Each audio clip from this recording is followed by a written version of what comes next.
Easter সানডের লম্বা একটা ছুটির পর আগামী দিন থেকে আবার স্কুল খোলা হয়ে যাচ্ছে বাচ্চাদের। তো তাই ভাবলাম আগের দিন আজকে একটু হচ্ছে সিম্পল ওয়েতে শর্টকাট ভাবে একটু বিরিয়ানি বানাই ফেলি। আমাদের জারাফের হচ্ছে আবার পোলাও বিরিয়ানি এগুলো বেশি পছন্দ।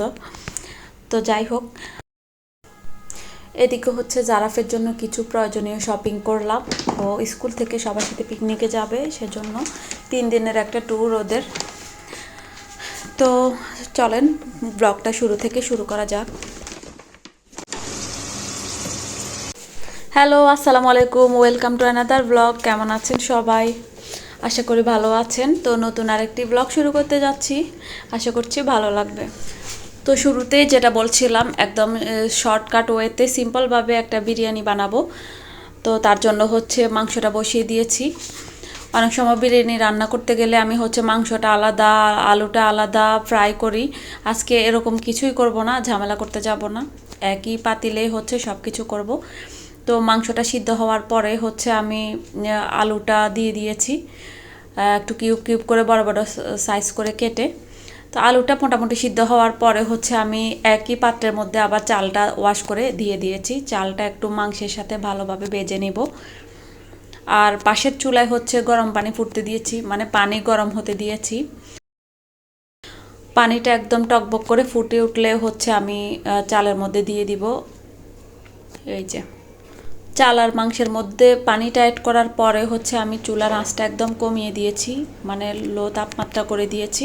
তারপরে হচ্ছে আমি পাশাপাশি অন্যান্য কাজগুলো গুছিয়ে নিচ্ছি, মানে কিচেনটা পরিষ্কার করে নিব। আর হচ্ছে একটা সালাদ কাটতেছি আমি, একদম বাংলাদেশি সিস্টেমে কুচি কুচি করে হচ্ছে আজকে সালাদটা তৈরি করতেছি। একটু টমেটো, শসা, পেঁয়াজ, কাঁচামরিচ এগুলো দিয়ে সামান্য একটু সরিষার তেল দিয়ে মিক্স করে নিয়েছি পরে লবণ দিয়ে। আর এদিকে হচ্ছে আমার বিরিয়ানিটা অলমোস্ট হয়ে গেছে। তো এই পর্যায়ে হচ্ছে আমি কিছু কিশমিশ, তারপরে হচ্ছে কিছু লেবুর রস দিয়ে দিচ্ছি সামান্য একটু। আজকে হচ্ছে আমার বাসায় কেওড়ার জল, গোলাপ জল সব কিছুই শেষ ছিল না। তো যাই হোক, কয়েকটা কাঁচামরিচ অ্যাড করে দিয়েছি। এখন হচ্ছে আর একটু মিক্স করে দিচ্ছি, নেড়ে চেড়ে সব কিছু উপর নিচ করে। আমি কিছুটা গুঁড়ো দুধ অ্যাড করেছিলাম, বুঝতে পারছি না এটা কি স্কিপ হয়ে গেছে নাকি। আর হচ্ছে একদম শেষ পর্যায়ে কিছু গরম মশলা উপর দিয়ে ছিটিয়ে দিচ্ছি।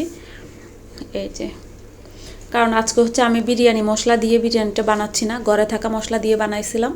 তো যার কারণে হচ্ছে লাস্ট পর্যায়ে হচ্ছে একটু গরম মশলা অ্যাড করে দিচ্ছি। এই যে,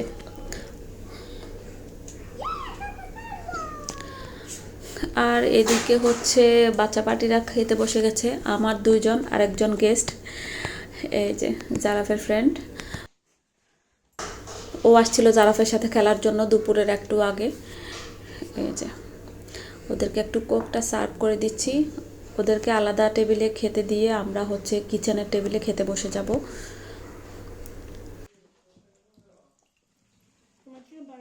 জায়রা হাত দিয়ে ভাইয়াদের সাথে খেয়ে ফেলতেছে। বাসায় অন্য কেউ আসলে বা জারাফের সাথে অন্য কেউ থাকলে তখন হচ্ছে জায়রাকেও এরকম একসঙ্গে দিয়ে দিলেও অনেক খুশি হয়। আর তাছাড়াও তখন আমাদের সাথে খেতেও চায় না।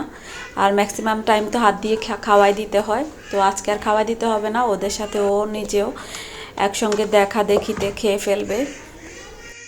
বাচ্চাদেরকে আলাদা করে না খাওয়াই অথবা নিজেদের আগে পরে না খাওয়াই, একসঙ্গে খেতে দেওয়াই উচিত। অথবা অন্য বাচ্চাদের সাথে একসঙ্গে খেতে দিলে তারা দেখা দেখিতে এনজয় করে খায়। অনেকে কি করে বাচ্চাদেরকে একদম আগে খাওয়াই দেয়, নাইলে পরে খাওয়াই দেয়। আমার মনে হয় একসঙ্গে খেতে দিলে বাচ্চারা শিখে। আর এভাবে খেতে খেতে একসময় বাচ্চারা খুব তাড়াতাড়ি নিজে নিজে খাওয়া শিখে যায়। বাহিরে একদম কটকটা রোদ বললেই চলে। আমি হচ্ছে তাকাতে পারতেছিলাম না, এত রোদ ছিল, সাথে সানগ্লাসও ছিল না। তো এই অবস্থা। এই যে জারাফের জন্য একটু শপিং করার জন্য বের হয়েছিলাম। এই যে এখন হচ্ছে বাসায় যাচ্ছি শেষ করে।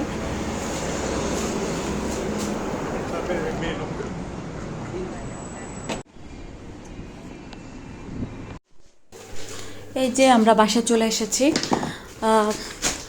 জারাফের জন্য শপিং করছি। তো যেহেতু ওর সাথে ছিল না, একটা কনফিউশন থেকে যায় যে ঠিক মতো হবে নাকি সাইজগুলা। তো যদি সাথে থাকতো ট্রায়াল করে তারপরে হচ্ছে কেনা যাইতো। তো এখন হচ্ছে ও স্কুল থেকে আসার পরে হচ্ছে সব কিছু ট্রায়াল করাতে হবে। পরের দিন আবার ওকে সঙ্গে করে নিয়ে আরও কিছু শপিং করলাম। তো সব কিছু এখন দেখাই। এখানে 2টা প্যান্ট নিছি, ও আবার কমফোর্টেবল না হলে পরতে চায় না, তো যার জন্য হচ্ছে খুঁজে খুঁজে একদম সফট দেখে প্যান্ট নিছি। আর হচ্ছে অনেকগুলো টি শার্ট নেওয়া হয়েছে, যেহেতু অনেক গরম পড়া শুরু হয়ে গেছে, সেজন্য একদম হালকা হালকা কালারের সামারে পরা যায় এমন আরামদায়ক কিছু জামা কাপড় নিলাম। এই যে এই একটা টি শার্ট, এই একটা টি শার্ট,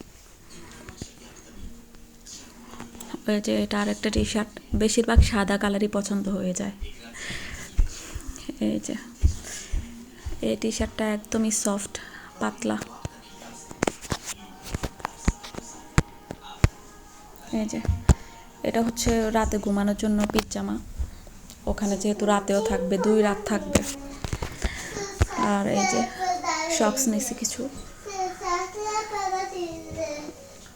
এই একটা টি শার্ট। ও হচ্ছে পিকনিকে যাবে ওর বন্ধুদের সাথে স্কুল থেকে। এবছর যেহেতু প্রাইমারি স্কুলের শেষ বছর, তার জন্য হচ্ছে ওরা রোমের বাহিরে একটা ট্যুরের ব্যবস্থা করে। আবারও কথা হবে নেক্সট কোনো ব্লগে। আজ এই পর্যন্তই, সবাই ভালো থাকবেন। আল্লাহ হাফেজ, আসসালামু আলাইকুম।